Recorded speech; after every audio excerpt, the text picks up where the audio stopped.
لله الحمد لله الذي كفى والصلاة والسلام على رسوله المصطفى اما بعد محترم مولانا اور معزز خواتین حضرات، میرا آدھا کام تو برادر محترم عبدالرحمان شمسی صاحب نے کر دیا ہے. مجھے وہی آیات تلاوت کرنی تھی، ان سے اپنی گفتگو شروع کرنا تھی اور وہی موضوع ہمیں دے دیا ہے. بھائی دراز صاحب نے مجھے بتایا تھا کہ ایمان اس صبر و استقامت کی مجھے اس موضوع پر اجازت کرنا. حضرات یہ تو آپ جانتے ہیں کہ دنیا میں سب سے قیمتی چیز ایمان ہے. اگر انسان کے اندر ایمان ہے تو یہ سمجھیے کہ اس کے پاس سب سے بڑا سرمایہ ہے، سب سے بڑی دولت ہے. اور اگر ایمان صاحب کے ساتھ ہے تو چاہے اس کے پاس کتنی بھی بڑی دولت ہو، اس سے زیادہ برداشت اور اس سے زیادہ فقیر، اس سے زیادہ محتاج کوئی نہیں. تو اللہ کا شکر ادا کرتے ہیں کہ اس نے ہمیں ایمان کی دولت سے نوازا ہے. یہ اس کا سب سے بڑا احسان ہے. بہت سے اس کے احسانات ہیں، بہت ساری اس نے ہمیں نعمتیں عطا کی، کسی کو جسم دیا، یہ آنکھیں کی، یہ کان کی، اور تمام زندگی گزارنے کے وسائل فراہم کیے، اور ہمیں قطر جیسی مملکت میں روزی کمانے کے اچھے موقع فراہم کیے. اللہ تعالیٰ کا بے پناہ شکر احسان ہے. لیکن سب سے بڑا احسان اس کا یہ ہے کہ اس نے ہمیں ایمان کی دولت عطا کی. وہیں سے یہ آیت شروع ہو گئی، ان الذین آمنوا قالوا ربنا اللہ. وہ لوگ جو ایمان لائے انہوں نے یہ کہا کہ ہمارا رب تو اللہ ہے. قالوا ربنا اللہ ثم استقاموا، پھر وہ اس پر جمے رہے. تو ایمان پر جمے رہنا یہ اللہ کی ہمارے اوپر بہت سی بڑی نعمت ہے. ایمان کی دولت آدمی کو مل گئی، لیکن ایمان اگر ضائع ہو جائے، ایمان اگر پرمردہ ہو جائے، ایمان اگر تازہ نہ رہے، اگر ایمان پر استقامت نہ رہے اور خدا نخواستہ تک اس کا خاتمہ ایمان پر نہ ہو تو پوری زندگی کی اس کی کوششیں رائے ہیں. تو ایمان اور ایمان پر جمے رہنا یہ مطلوب ہے. اللہ کے رسول صلی اللہ علیہ وسلم نے جو ہمیں تعلیمات دی اور اللہ کے رسول صلی اللہ علیہ وسلم کے ذریعے سے جو دین ہم تک پہنچا، وہ دین یہی ہے کہ سب سے پہلے انسان اللہ کو اپنا رب تسلیم کرے کہ اس نے ہمیں پیدا کیا ہے، وہ ہمارا خالق ہے، وہ ہمیں روزی دیتا ہے، زندگی کے تمام وسائل فراہم کرتا ہے اور ہماری پرورش کا نظر کرتا ہے. اس کے نتیجے میں ہمیں اس کی عبادت کرنی چاہیے.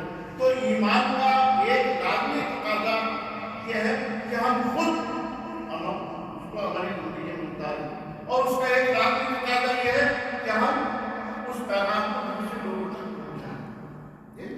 جب ہم نے یہ کہا کہ ہم اللہ پر ایمان لائے تو کہنے کا مطلب یہ ہوتا ہے کہ جو بات ہم نے کہی ہے اسے ہمیں عملی کام پر لانا ہے. جیسا آپ یہ کہیں کہ بھائی آج سردی بہت ہے، تو سردی بہت ہے تو آپ گرم کپڑے پہنتے ہیں، آپ جیکٹ پہنتے ہیں، ہے نا، اس کا جو تقاضا اسے پورا کرتے ہیں. صرف یہ کہہ دینے سے کہ آج سردی بہت ہے ایسا نہیں کہ آپ کو سردی نہیں لگے گی، گرمی آ جائے گی. نہیں، اس کے جو لازمی تقاضے ان کو آپ پورا کریں گے تو آپ سردی سے محفوظ رہ سکیں گے. اسی طریقے سے جب آپ یہ کہتے ہیں اللہ پر ایمان لائے تو اس کا لازمی تقاضا یہ ہے کہ ہم اس ایمان کو عملی جامہ پہنائیں اور لوگوں کے سامنے اس کے پیغام کو رکھیں، تب ایمان کے تقاضے پورے ہوں. اور اس کا مطلب یہ ہے کہ ہمیں دعوت کا کام بھی کرنا ہے. یعنی ایمان کا ایک لازمی تقاضا یہ ہے کہ خود ہم اس کے پیکر بن جائیں، ہماری پیکر بن جائیں، اور اس کا ایک تقاضا یہ ہے کہ اللہ کو پیغام ہم دوسرے لوگوں تک پہنچائیں. چنانچہ تمام انبیاء کرام علیہ السلام کی زندگیاں اور اللہ کے رسول صلی اللہ علیہ وسلم کی 23 سالہ زندگی سب دعوت و تبلیغ میں ہوئی ہے. حضور صلی اللہ علیہ وسلم کو جب نبوت سے سرفراز کیا گیا تو کوئی دن ایسا نہیں تھا جس میں آپ کی دعوت کا کام نہ کیا. حتیٰ کہ نوح علیہ السلام کے بارے میں قرآن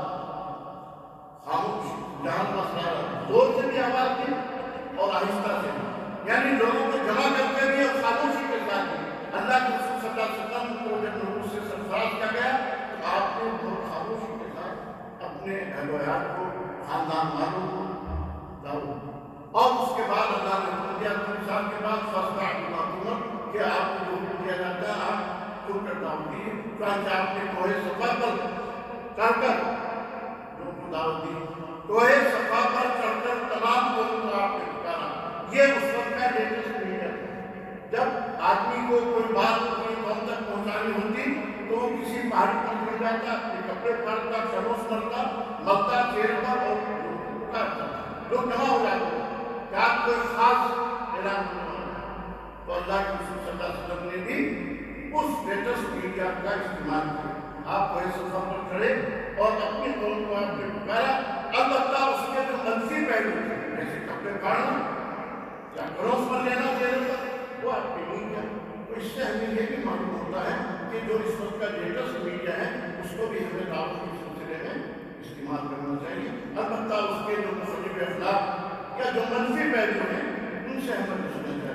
چنانچہ اللہ کے رسول صلی اللہ علیہ وسلم نے تمام وہ ذرائع اختیار کیے جو اس وقت رائج تھے.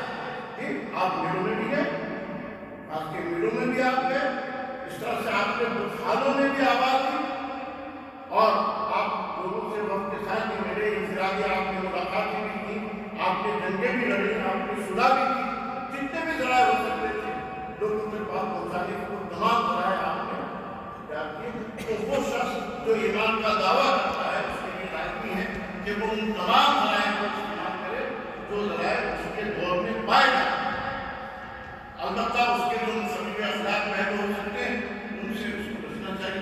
تو آج جتنے بھی ذرائع ہمارے پاس ہیں, سوشل میڈیا کا ہو یا ٹی وی چینل کا ہو یا اور بھی جو نئے ذرائع آنے والے ہیں ان سب ذرائع کا ہمیں استعمال کرنا چاہیے دعوت کے لیے. یہ تمام انبیاء کرام کی سنت رہی کہ انہوں نے اپنے وقت کے تمام ذرائع کو, تمام وسائل کو استعمال کیا اور جو اس وقت کے چیلنجز تھے ان کو ایڈریس کیا.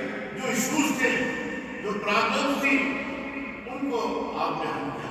اللہ کے رسول صلی اللہ علیہ وسلم کے دور میں بھی جو ایشوز تھے, جو پرابلمس تھی, جیسے لڑکوں کی ضرورت کیا جاتا, جیسے بے حیائی تھی, ننگے ہو کر طواف وہ کرتے تھے, شراب پی جاتی تھی, جوا کھیلا جاتا تھا.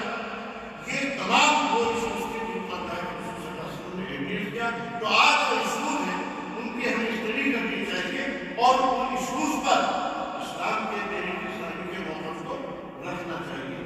تو ایمان اور ایمان کے تقاضوں پر استدلال, ثبات, مضبوطی سے چلنا ہے. سب سے پہلے تو اس عقیدے کو اپنے ذہن میں ہر وقت مستحضر رکھنا ہے کہ اللہ تعالیٰ ہی ہمارا خالق مالک حقیقی ہے. دنیا کے تمام وسائل کے پاس نفع اور نقصان, ذلت اور عزت, زندگی اور موت سب اس کا قبضہ ہے. اس لیے کبھی مومن کو ڈرنا نہیں.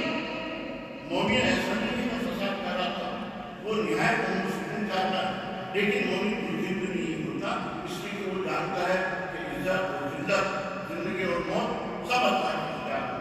ایک بار اللہ کے رسول صلی اللہ علیہ وسلم غزوے سے واپس آ رہے تھے تو آپ صحابہ کرام کے ساتھ کچھ پیڑ سے پی کر کے وہاں پر آرام کرنے لگے سائے میں, اور آپ نے اپنی تلوار کھی کر کے پیڑ کی ٹہنی پر لٹا دی. سب آرام میں تھے, آپ اس میں تھے.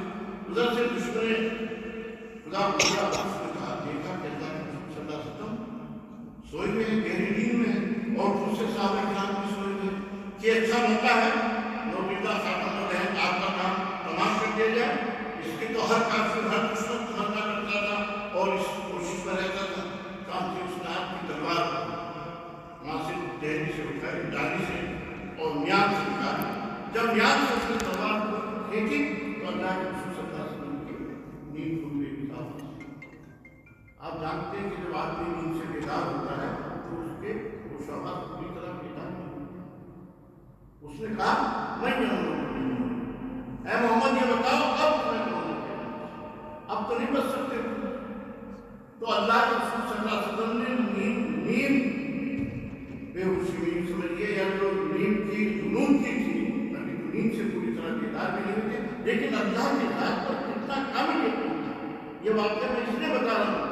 آپ نے کہا یمنعونی اللہ, مجھے اللہ روکے گا, اور اس ایمانی طاقت کے ساتھ کے الفاظ آپ کی زبان سے نکلے کہ اس پر کب کبھی تاریخی اور تلوار کی کہا. پھر آپ نے تلوار اٹھائی اور اس سے کہا میں یمنعونی, اب بتا مجھے کون بچائے گا. اس نے کہا تم پھیلا کے اخلاق کے بارے میں ہم نے اچھا سنا ہے، آپ بہترین چیز کرنے والے ہو گئے، اچھی چیز کے لیے ہمیں معاف کر دیجیے۔ تو آپ نے یہ عہد لے کر کے جو کسی مسلمان کو آئندہ تنگ نہیں کرو گے اس کو چھوڑ دیا، بعد میں وہ ایمان لیا ہے۔ تو اللہ کی ذات پر یہ کامل یقین ہر حال میں کہ اللہ ہی نفع دے سکتا، زندگی اور موت، عزت اور ذلت سب کچھ اس کے اختیار میں۔ جو اس وقت دنیا کے حالات ہیں، خصوصاً ہندوستان کے جو حالات ہیں، ان میں ہم دیکھتے ہیں کہ مسلمان خاص طور پر آنے والی نسلیں ایک مایوسی کا اور ایک شکستگی کا شکار ہے۔ تو ہمیں انہیں مایوسی سے نکالنا، انہیں حوصلہ دینا، انہیں رضائیت دینی، انہیں اونچے خواب دکھانے، انہیں بتانا ہے کہ مستقبل تمہارا ہے۔ یہ جو شب تاریخ ہے یہ سیر آسما ہوگی، جب بھی اندھیرا زیادہ گہرا ہوگا سمجھیے سیر ہونے والی ہے۔ یہ شب غم نہ شب غم کا اندھیرا ہوگا، ٹوٹتی رات یہ کہتی ہے سویرا ہوگا، تو یقیناً سویرا ہوگا۔ یہ آزمائشی دور ہے، اس آزمائشی دور میں ہمیں اپنی مشن پر قائم رہنا، اپنا کام زیادہ جلدی سے کرنا۔ اللہ کے رسول صلی اللہ علیہ وسلم کے سامنے حالات اتنے زیادہ سخت ہوتے تھے تو آپ کی سرگرمیاں اسی رفتار سے تھی۔ تمام انبیاء کرام کی سیرت اور صحابہ کرام رضی اللہ تعالیٰ عنہ کی سیرت یہ بتاتی ہے کہ حالات سے کبھی نہیں گھبرانا چاہیے۔ تم دیے باتیں مخالف سے نہ گھبرائے اے وقار، یہ تو چلتی ہے تجھے اونچا اڑانے کے لیے۔ جو مخالف ہوا ہوتی ہے، اپوزٹ میں جو آپ کی ہوا چلتی ہے، اس سے کبھی نہیں گھبرانا۔ مخالف پرندہ ہوتا ہے وہ بہت اونچا ہوتا ہے، لیکن جب آندھی چلتی ہے تو آندھی اور وہ بھی مخالف آندھی ہو تو اس آندھی میں تو نہیں اڑا جا سکتا۔ پھر کیا ہوتا ہے؟ خواب اوپر جاتا ہے جہاں آندھی کا دباؤ کم ہو جائے اور پھر وہ اونچی اڑان ہوتا ہے۔ علامہ اقبال نے یہی بات کہی ہے کہ یہ جو آندھی چل رہی ہے تمہارے خلاف، اس سے گھبرانا نہیں ہے، تمہیں تو اپنی رفتار بہت تیز کر دینی ہے، اونچے پر جا کر تمہیں اڑنا ہے اور پھر اس آندھی کو تمہیں دیر کرنا ہے۔ تو یہ جو حالات ہیں ان سے ہمیں گھبرانا نہیں، مستقل مزاجی کے ساتھ اپنی منزل کی طرف ہمیں کام کرنا ہے۔ اللہ کے رسول صلی اللہ علیہ وسلم کے سامنے ہمیشہ وہ منزل رہتی تھی کہ دین اسلام قائم ہو۔ آپ اندازہ لگائیے کہ جب اللہ کے رسول صلی اللہ علیہ وسلم ہجرت کرتے تھے، جو آدمی اپنا گھر بار کھانے پر، اپنا وطن عزیز چھوڑ دینے پر مجبور، وہ عزا اور اقربا کو الوداع کر کر جا رہا، وہ بے کسی کا کیا ہے؟ یعنی مظلومیت کی کیا ہوتی نا۔ لیکن جب آپ کا تعلق کرتے ہیں بہت سے لوگ، لیکن آپ کو نہیں پا پاتے، سراغ میں جو وہاں تک پہنچ جاتا ہے، اس کے گھوڑے کو 3 دفعہ ٹھوکر بھی لگتی ہے، وہ واقعہ میں تفصیل میں جانا چاہتا لمبا ہو جائے گا۔ تیسری بار جب اس کا گھوڑا تھک جاتا ہے، اسے یقین ہو جاتا ہے کہ آپ کو بھی بنا چھوڑ، اور وہ آپ سے کہتا ہے کہ امان دیجیے، تو آپ کیا کہتے ہیں؟ اے سراقہ، میں تیرے ہاتھ میں دوسرا کی کنگن دیکھ رہا ہوں۔ یعنی اس مظلومیت بے بسی کے حالات میں اللہ کے رسول صلی اللہ علیہ وسلم کے سامنے وہ ویژن یہ ہے کہ جب دین اسلام غالب ہوگا اور اس وقت کی سب سے بڑی طاقت سپر پاور ایران وہ بھی مغلوب ہو جائے گا اور مسلمانوں کی زیر نہیں ہو جائے گا، تو اللہ کے رسول صلی اللہ علیہ وسلم ان حالات میں اس آپ کی نگاہ میں اس منظر کو دیکھ رہی ہوگی۔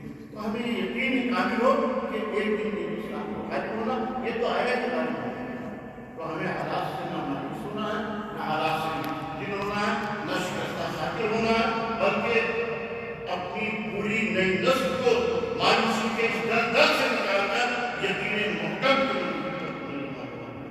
تو انشاءاللہ کامیابی آپ کے قدم چلے گی۔ صحابہ کرام رضی اللہ تعالیٰ عنہ کے سامنے کیسے کیسے رہے گا، کتنا ان کو ستایا گیا۔ ابھی تو آزمائش کی ایمان کے تناسب سے ہوتی ہے، آدمی کا جتنا ایمان طاقتور ہوگا ویسے اس کی آزمائش ہے۔ صحابہ کرام کا ایمان بہت مضبوط اور اعلیٰ درجے کا۔ حضرت بلال حبشی کو آپ جانتے ہیں کہ تپتے ہوئے ریت پر عرب کے ریگستان کا تپتا ہوا ریت جون کے مہینے میں تصور کیجیے، اس پر آپ کو کھیلا جائے اور کہتے تھے کہ پھر جاؤ اپنی کہتے تھے اللہ۔ حضرت خبیب کو چٹائی میں بند کر دیا جاتا تھا، چٹائی لپیٹ اس میں بند کر دیا ان کو اور پھر اوپر سے چھوڑ دیا۔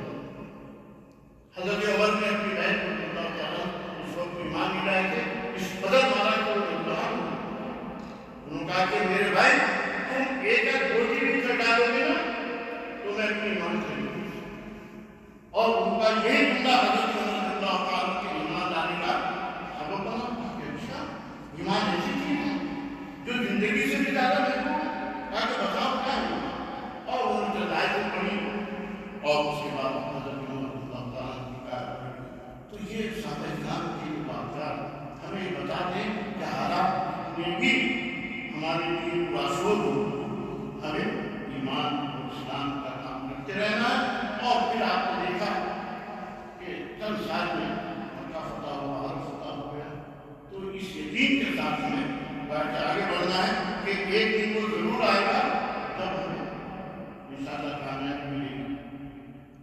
سورہ کہف میں چند نوجوان کا تذکرہ کیا گیا، انہم فتیۃ آمنوا بربہم، کہ چند نوجوان تھے جو اپنے رب پر ایمان لائے، اور یہ نہیں بس ایمان لائے، کھڑے ہو گئے باطل کے خلاف، کفر کے خلاف، اس وقت برائیاں کے خلاف کھڑے ہو گئے۔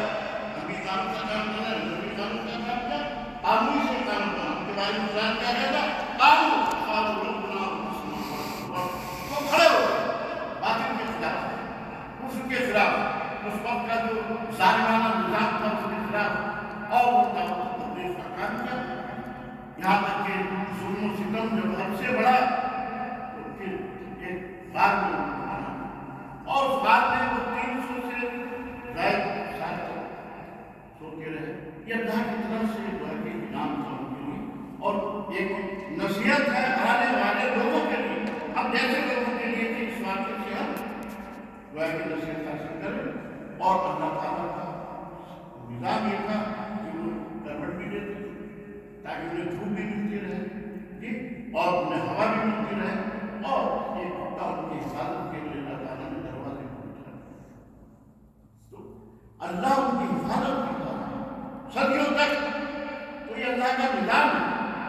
آپ جب اللہ کے دین کی سربلندی کے لیے کام کریں گے تو اللہ تعالیٰ غیب سے آپ کی مدد کرے گا، اور غیب سے مدد کے بہت کے واقعات میں تاریخ کو سیرت میں ملتے ہیں۔ تو اللہ کے رسول صلی اللہ علیہ وسلم نے اس طریقے سے کام کیا، اور جب حد ہو گئی تو آپ نے جتنے بھی آپ کو سمجھایا انہوں نے کہا کہ چیزیں کو سمجھائیے، یہ ہمارے بتوں کو، ہمارے معبود کو برا کہنا شروع کریں اور اپنے کام سے کام رکھیں۔ تو حضرت طالب نے جب سمجھایا چیزیں کو تو آپ نے کہا کہ چچا جان، اگر میرے ایک ہاتھ پر سورج اور ایک ہاتھ پر چاند رکھ دیا جائے تب بھی میں اپنی مشکل سے بات نہیں کروں۔ تو اللہ کا فضل ہے کہ اس نے ہمیں اس تحریک سے وابستہ کیا ہے، اس نے ہمیں ایک تصویر دیا، ایک ویژن دیا جو ہر وقت ہمارے سامنے رہتا ہے، اور یہ یقین رکھ کر ہمیں کام کرنا چاہیے کہ کامیابی ہماری منزل ہے، اور انشاءاللہ یہ تحریک اسلامی ایک نہ ایک دن ضرور کامیاب ہوگی۔ یہ آزمائش کا دور ہے، یہ وقتی دور ہے۔ صحابہ کرام نے کیسی کیسی واقعہ آزمائشیں میں نے بھی مثالیں دی۔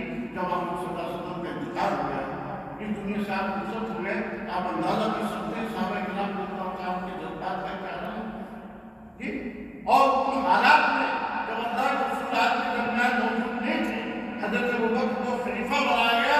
حضرت ابوبکر اللہ تعالیٰ کو معلوم ہوا کہ ایک طرف مانین زکات ہے جنہوں نے زکات دینے سے انکار کر دیا، جب ہم زکات نہیں دیں گے، ایک طرف معلوم ہوا کہ 4 بڑیان نبوت اپنے ٹولے کے ساتھ، اپنی فوج کے ساتھ مدینے پر حملہ ہوا تھا، اور پھر آپ سے پہلے معلوم ہوا کہ اللہ کے رسول صلی اللہ علیہ وسلم جیش اسامہ کو بھیجنے والے تھے، جہاں پر رومی مدینے پر حملہ کرنے کی تیاریاں کر رہے تھے، ان کے دفاع کے لیے جیش اسامہ پہلے سے تھے۔ یہ سخت ترین حالات آپ اندازہ لگائیے۔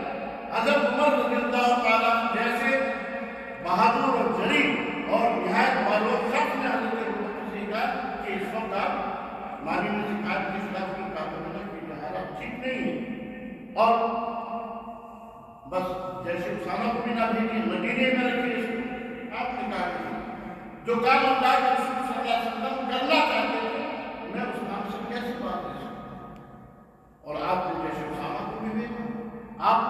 نے زکات کی سرگردی کی، آپ نے چاروں دیان نبوت کی فوجوں کی طرف بھی لشکر کشی کی، اور الحمدللہ ہر محاذ بنا دیا۔ اس کو کہتے ہیں ثبات، اس کو کہتے ہیں استقامت، کہ آدمی اپنے مشن پر جلا رہے، چاہے چاروں طرف سے آپ پر الزام ہو، چاروں طرف سے آپ کو اس الزام کا مقابلہ کرنا ہے اور اپنے مشن کو جاری ساری رکھنا ہے، اپنے نصرین کی طرف آپ کو بڑھنا ہے۔ حضرت سعد بن وقاص رضی اللہ تعالیٰ عنہ کے بارے میں آتا ہے، حضرت عمر کے دور کے بارے میں جانتا 22 لاکھ مقامی فتوحات ہوئی۔ حضرت عمر رضی اللہ تعالیٰ عنہ کے زمانے میں کتنی فتوحات ہوئی؟ 22 لاکھ فتوحات ہوئی۔ ایک دفعہ جب انگریزوں کی حکومت تھی تو یہاں پر انگریزوں سے جھڑپیں ہوئی پشاور میں، تو پٹھانوں نے کہا کہ ہم تمہیں چنگیز کی یاد دلاتے ہیں، چنگیز خان کی یاد دلاتے ہیں۔ انگریزوں سے کہا تو ایک انگریز نے اس وقت لکھا تھا کہ تمہیں عمر یاد نہیں آتا، تمہیں چنگیز خان یاد آتا ہے؟ اگر ایک پل اور ہوتے تو دنیا کے ہر گھر میں تو ہمیں حضرت عمر کی قربانی کو یاد رکھنا چاہیے۔ میں ان کے دور کے جو ایک چھوٹی جنریل تھی حضرت سعد بن وقاص کا واقعہ آپ کو سنانا چاہتا ہوں کہ ایمان کے ثبات اور استقامت، اللہ پر یقین اور توکل کیسا ہوتا ہے۔ جب رومیوں کی طرف بڑھ رہی تھی مجھے شہر میں ادھر ایک بڑا دریا تھا، سمندر میں، تو دشمنوں نے اس پل کو توڑ دیا تھا تاکہ حضرت عمر کی فوجیں شہر میں داخل نہ ہو۔ اب حضرت سعد بن وقاص نے دیکھا کہ پل کو توڑ دیا گیا، اب ہماری فوجیں ادھر نہیں جا سکتی، سامنے دریا ہے تو بہت بڑا دریا، تو اندازہ لگائیں آپ کی بہادری کا، آپ کی استقامت کا، آپ کے عزم و حوصلے کا، آپ لگائے لوگوں گھوڑے سے سمندر میں ڈال دو، دریا میں ڈال دو گھوڑے، اور سب سے پہلے اور گھوڑے تیرتے ہوئے دشمنوں کے شہر کی طرف گامزن ہو گئے۔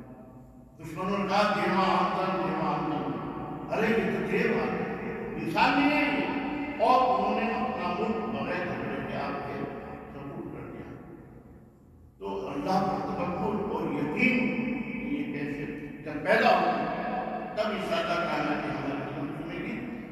اسی کو ہم اقبال نے کہا تھا، دست و دست ہے دریا میں نہ چھوڑے ہم نے، دست و دست ہے دریا میں نہ چھوڑے ہم نے، بحر ظلمات میں دوڑا دیے گھوڑے ہم نے۔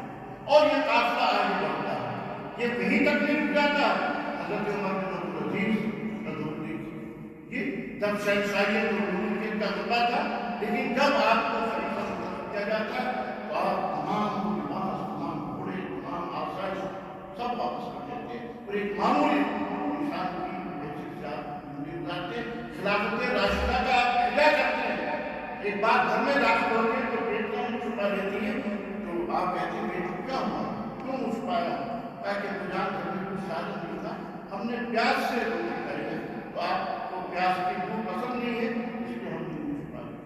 یعنی اپنے وقت کے بادشاہ اور خلیفہ تو انہوں نے یہ جو انقلاب برپا کیا تھا، کس طرح انہوں نے اپنے خاندان کی اور اس وقت کے وزراء کی محافظتیں جھیلی ہیں اور ثابت قدم رہے ایمان اسلامی تعلیمات پر، تاریخ کا ایک باب ہے، اسی لیے انہیں مجدد بھی کہا جاتا ہے، یعنی وہ تاریخ اسلام کے سب سے پہلے مجدد ہیں۔ پھر یہ قافلہ جب آگے بڑھتا ہے اور فتنہ اعتدال اس کی سربراہی مامون جیسا خلیفہ کرتا ہے جو اپنے وقت کا سب سے بڑا بادشاہ، اس کی بادشاہت کا اندازہ اس کے جملے سے لگا سکتے ہیں۔ اس نے اپنے اوپر سے گزرنے والی بدری سے کہا تھا کہ بدری تو یہاں چاہے برس، تیری بارش سے جو پیداوار ہوگی اس کا خلاف، اس کا ٹیکس ہمارے گھر میں ہے۔ اتنی بڑی اس کی سلطنت تھی۔ تو مامون رشید کی سربراہی سرپرستی حاصل تھی لیکن حضرت امام محمد نے اس کے خلاف آواز دی، اور پھر نتیجہ یہ ہوا کہ آپ کو ستایا گیا، آزمائش میں آپ مبتلا ہوئے، لیکن فتنہ اعتدال ختم ہو گیا۔ تیسرا خلیفہ ہندوستان میں خود اکبر جسے مغل اعظم کہا جاتا ہے، جو ملکوں کا سب سے بڑا بادشاہ جسے مانا جاتا ہے، اس اس میں دین الہی جائز آپ جانتے ہیں ہاں اس میں بہت ساری چیزیں جائز کر دی گئی، جیسے شراب جائز کر دی گئی، نماز کی پابندی ہٹا دی گئی، روزوں کی پابندی ہٹا دی گئی، حضرت فسانی کہا کہ نہیں ہمیں قبول نہیں ہے دین، آپ کو جیل میں ڈال دیا گیا لیکن آپ نے وہاں دعوت و تبلیغ کا کام جاری رکھا۔ بعد میں معلوم ہوا کہ جیل کے تمام قیدی جو بڑے بڑے مجرم تھے سب مسلمان ہو گئے، پاک ہو گئے، سب نے توبہ کر لی، کہا کہ بھئی یہ تیری بڑی تبدیلی آئی، پھر آپ کو رہ کر گیا اور آج کوئی بھی دین الہی کا نام نہیں لیتا ہے، نہ ہندوستان میں اس کو مانتا ہے نا۔ ایک شخص کھڑا ہوا لیکن انہیں ایسے جاری مل گئے کہ دین الہی کا تو حضرات حالات اتنے بھی بگڑ گئے ہیں، ہمیں ان سے نہیں گھبرانا، پریشان نہیں ہونا، اپنا کام جاری اور ساری رکھنا ہے۔ خود مولانا مودودی رحمٰن نے کام کیا ہے نا، اور کام زمین میں اور جو آزمائشیں آئی ہیں کام زمین میں جیسے انہیں سب کیا ہے، اور خود مولانا مودودی نے ہم کو پھانسی کا حکم دیا۔ آپ جانتے ہیں ان سے کہا گیا کہ معافی مانگ لیجیے، آپ معاف کر دیا جائے تاکہ معاف کر دیا، میں نے کوئی جرم تو نہیں کیا، میں تو حقات کہی، یہاں تک کہ جلدات کو تختہ دار تک لے گئے اور پھانسی کا حکم نامہ ان کی جیب میں رکھا ہوا ہے۔ جلداتوں کی انہوں آخر وقت میں کیا اور جب ایک دفعہ گولیاں چلی وہ مولانا کھڑے ہوئے تو تقریر کر رہے تھے، گولیاں چلی، لوگوں نے کہا کہ مولانا بیٹھ جائیے، کہا کہ اگر میں بیٹھ گیا تو کون کھا رہا ہے، یہ دعوت کا کام کون کرے گا؟ تو حضرات ہمیں بیٹھنا نہیں ہے، آرام نہیں کرنا، کھڑے رہنا اور چلنا کی طرف اور دعوت کا کام کرنا، یہاں تک کہ دین کا غلبہ ہو گیا اور منکرات کا اور منہیات کا خاتمہ ہو گیا اور معروفات کا ہر جگہ ہو جائے، جب تک ہمیں اپنی دعوت کو جاری و ساری رکھنا ہے۔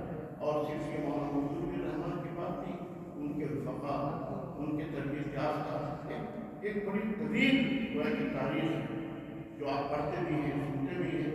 ہمارے بزرگ تھے محمد صاحب مولانا داؤد کی بیٹا ہے نا، جب سن 71 کی جنگ ہوئی تھی، بنگلہ دیش آزاد ہوا تھا، الگ الگ ہوا تھا پاکستان سے، تو وہ مضامین گزرے تھے داؤد کہ جماعت بات یہ تھی کہ الگ نام خیر انہیں گزارتے داستان نے طلب کیا، اس سیکریٹری نے کہا کہ آپ یہ مضامین بند کر، کہا کہ نہیں ہم تو ہندوستان کا کہا کہ نہیں آپ ہندوستان کے پاس کے خلاف، کہا کہ نہیں آج جماعت کی بنیاد پر بنگال کو ہوا تو کل آسام ہو، تمل ناڈو ہو، پنجاب ہو، ہونی چاہتی ہے زبان کی اور نسل کی بنیاد پر ٹوٹے ٹکڑے ہو، اس لیے ہم بہت دور بھی نہیں یہ بات کر رہے ہیں اور ہم چاہتے ہیں کہ یہ پیغام لانا چاہیے کہ زبان کی بنیاد پہ ذات کی بنیاد پر بھی تقسیم نہیں ہو سکتی، کہا کہ نہیں یہ تو حکومت کی پالیسی ہے، آپ کو یہ مضامین بند کر دیں، تو مولانا اپنا قلم نکالا، کہا کہ آپ اس کو توڑ تو سکتے ہیں لیکن یہ سچ بھی کو چھوڑ نہیں سکتا، اور یہ کہہ کر آپ آئے کہ آپ راستے میں تھے کہ آپ گرفتار ہو گئے۔ میں بتا رہا ہوں کہ ایمان پر قائم رہنا، ایمان کے تقاضے پورے کرنا، سچائی پر قائم رہنا اور اپنے مشن کو جاری و ساری رکھنا، یہ وہ مشن ہے جو تحریک اسلامی صاحب نے حاصل کیا ہے۔ تو اپنے اس مسئلے کو سامنے رکھیے کہ فتح آپ کی، دین اسلام کو غالب ہونا، دین والذی ارسل رسولہ بالہدی ودین الحق لیظہرہ علی الدین کلہ، اللہ نے یہ دین بھیجا اور کیوں بھیجا ہے کہ تمام ادیان پر اس کو غالب کر کے، تو یہ دین تمام ادیان پر غالب ہونے کے لیے آیا ہے، لیکن اس کے ماننے والوں کو بھی اس کا یقین ہو اور اس کے لیے بھرپور کوششیں ہوں تو پھر انشاءاللہ یہ دین غالب ہو کر رہے گا۔ تو ہماری اور آپ کی ذمہ داری ان آیات کی روشنی میں جو مولانا نے تلاوت کی تھی عبدالرحمٰن صاحب نے، ہماری ذمہ داری بنتی ہے کہ ہم ایمان کے تقاضوں کو پورا کریں، اس پر استقامت دکھائیں، پھر اللہ کی اور فرشتے یہ پیغام لے کر آئیں گے، اللہ کی خاف ڈرو مت، غمگین مت، واپسی کی جنت التي توعدون، اور جنت کی تمہیں خوشخبری ہو جس کا اللہ نے تم سے وعدہ کیا، اور ہم دنیا میں بھی تمہارے ولی ہیں، تمہارے کارساز ہیں، تمہارے دوست ہیں، تمہارے ہمدرد ہیں، تمہارے کام آنے والے ہیں۔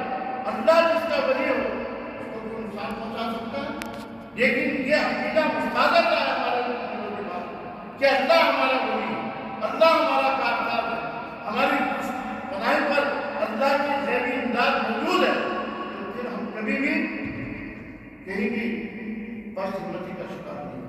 تو اللہ دنیا میں بھی ہمارا کام کاج اور آخرت میں بھی اللہ کی رضا، اللہ کی خوشی کہ ہمیں ملے گی، اور آخرت کا یہی استعداد آپ کے اندر ایمان کے تقاضوں کو مکمل کرنے اور اس پر جمے رہنے کی صلاحیت دیتا ہے۔ جب انسان بھی سوچتا ہے کہ مجھے تو مرنا اللہ کیوں جانا، یعنی اس سے بڑی بات کیا ہو سکتی ہے کہ ہم اس اللہ سے ملاقات کریں جس اللہ کے ہم بندے کی عبادت کرتے ہیں، جس اللہ کے دین کے غلبے کے لیے ہم دن رات کوشش کرتے ہیں، اس اللہ سے ہماری ملاقات ہو، اس سے ملاقات کی تمنا اور اس سے ملاقات کا اشتیاق ہمیں ہر خوف سے باہر نکالتا ہے۔ تو آپ دو چیزیں یاد رکھیے، ایک تو آخر پر ہمیشہ یاد رکھیے کہ انسان میں مرنا ہے، کیا جانا کسی بھی عمر میں آدمی مر سکتا ہے، تو اس کے نتیجے میں آپ کو بہت زیادہ ہمت ضرورت ہوگی۔ اور دوسرے یہ کہ آخرت یعنی ہو سکتا ہے دنیا میں آپ کامیاب نہ ہو، بظاہر دنیا میں آپ مشکلات اور آزمائشوں کے شکار ہو، لیکن جب آپ کو موت آئے گی اللہ کے راستے میں کام کرتے ہوئے تو فرشتے کہیں گے تم کو سلام، مبارک ہو، تم پر سلامتی ہو، اللہ تم سے خوش ہو گیا، یا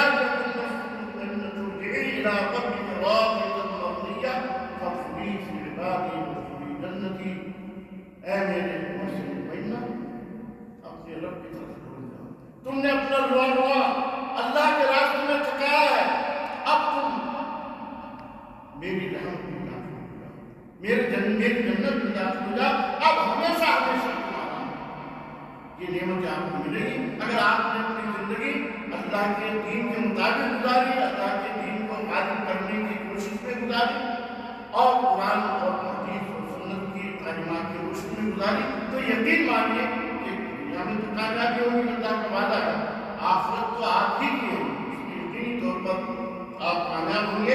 اور اس وقت یاد کیجیے جب اللہ کے حضور حاضر ہوں گے اور اللہ آپ کو جنت میں لے چکا ہوگا، آپ کے ساتھ جیسے گنہگار کو بھی اللہ تعالیٰ جنت میں لے دے، جب میں نے بھی آپ سے گفتگو کی سعادت حاصل کی تھی، اور پھر جنت میں اللہ تعالیٰ کہے گا اے میرے بندو تم نے میری نعمتیں پا لی، جن نعمتوں کا میں نے تم سے وعدہ کیا تھا میری نعمتیں تمہیں سب نصیب ہوئی، سب میسر ہو گئی۔